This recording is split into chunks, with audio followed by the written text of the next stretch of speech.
High বন্ধুরা, তো তোমরা দেখে বুঝতে পারছো এখন কোথায় আছি আমি দাঁড়িয়ে। তো আজকে এই জায়গাতে এসেছি একটা পুজো দেবো বলে। তো পুজো দেবো, তারপরে তোমাদেরকে এই এলাকাটা সম্পূর্ণ ঘুরে দেখাবো।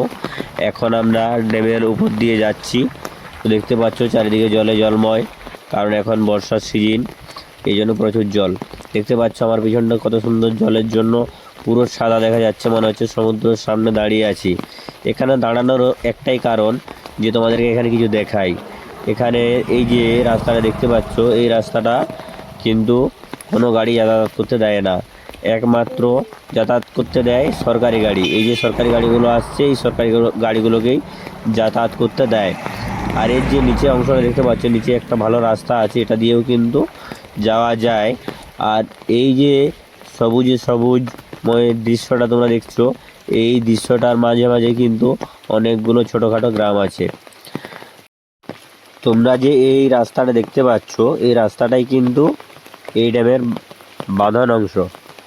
ওপর দিকে জল, নিচের দিকে গ্রাম, নানা রকম ছোটোখাটো পাহাড়গুলো রয়েছে।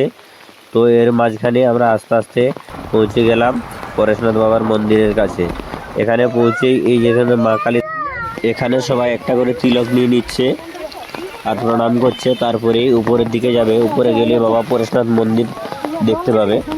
তো এখানে সবাই একের পর এক তিলক নিচ্ছে, দেখতেই পাচ্ছ। তিলক নেওয়ার পরে এই যে রাস্তা দিয়ে হেঁটে হেঁটে, এটা কিন্তু সম্পূর্ণ পাথরের রাস্তা, আর পাথরের মধ্যে চলাফেরা বুঝতেই পারছো কতটা সাবধানতাজনক হওয়া উচিত। তো সাবধানে সাবধানে আমরা উঠে গেলাম। আর উপর থেকে দেখো নিচের যে দৃশ্যটা কত সুন্দর, সবুজময়, খুবই সুন্দর একটা দৃশ্য। তারপরে আমরা একেবারে পরেশনাথ বাবার মন্দিরের সামনে চলে এসেছি। এসে পরে আমরা একেবারে মন্দিরে উঠে গেলাম। দেখো মন্দিরে উঠেই আমরা দেখতে পাচ্ছি চারিদিকে যে সম্পূর্ণরূপে ভিড়টা তৈরি হয়েছে, তাই একটা দারুণ দেখার দৃশ্য। এই দৃশ্যটা মানে কাছে না গেলে আমি হয়তো কখনোই দেখতে পেতাম না। তো এখানে এসে আমি একটা খুবই ভালো জিনিস দেখলাম, যে এত এত মানুষের যে এখানে একটা সমাগম হয়, এত মানুষের যে একটা ভিড় হয়, এসে এখানে এটা না দেখলে হয়তো আমি বুঝতেই পারতাম না। যাই হোক, দেখতেই পাচ্ছ এখানে অনেকে রেডি হচ্ছে, আবার কেউ ধূপ দিচ্ছে, আবার কেউ জল ঢালছে। দেখতেই পাচ্ছ বাবার মাথায় অনেকে জল ঢালছে, আর এদিকে অনেকে কেউ কেউ রেডি হচ্ছে।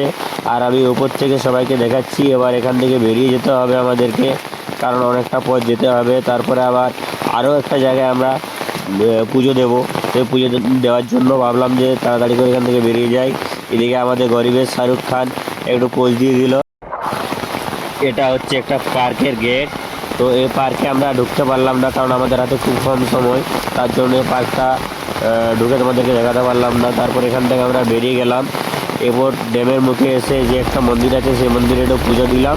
পুজো দেওয়ার পরে এবার তোমাদেরকে দেখাবো ড্যামের যে ভিউ, সেই ভিউটা তোমাদেরকে আমরা এক্ষুনি কিন্তু দেখাবো। তো দেখো এখানে এইরকম অনেকগুলো ঘর আছে। এই ঘরগুলো কিন্তু পুরো সিস্টেমটাকে দেখাশোনা করে, মানে এখান থেকেই জল কতটা ছাড়বে কতটা ছাড়বে না তা কিন্তু নির্ধারণ করে।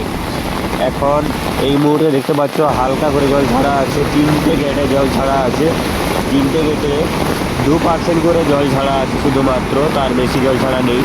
তাই দেখো কী পরিমাণে জল যাচ্ছে, আর দৃশ্যটা দেখো কতটা সুন্দর লাগবে, সেটা দেখলেই তোমরা বুঝতে পারবে। এত সুন্দর একটা দৃশ্য, মানে এটা কাছে না গেলে কখনোই তুমি বুঝতে পারবে না। এটা আমি একটা আবার ভাবনা চিন্তা করে দেখলাম, যদি এটা পুরো ভর্তিভাবে জলটা ছাড়া হয় তাহলে কি দৃশ্য আসবে সেটা আমি উপলব্ধি করব। তার জন্য পরে আবার আসবো। তো দেখতে পাচ্ছ এখন ড্যামের সামনের যে মুখটা আছে, সেই মুখের সামনে আমি এসে দাঁড়িয়ে দেখাচ্ছি তোমাদেরকে যে ড্যামের যে অংশটা, সামনের যে অংশটা আছে, সে সামনের অংশটা কতটা সৌন্দর্যময় সেটা তোমরা একটু দেখে নাও। দেখতে পাচ্ছ অনেকগুলো গেট আছে, জলে কত সুন্দর এখানটা খেলছে। মানে এমন একটা সময় এসেছিলো, আমি একবার গেছিলাম যখন কিন্তু ওই দৃশ্যটা দেখতে পাইনি। তো বন্ধুরা, আজকের ভিডিও এইখান পর্যন্তই। আরও নতুন নতুন ভিডিও আসবে। তো তখন পর্যন্ত সবাই সুস্থ থাকো, ভালো থেকো, বাই বাই।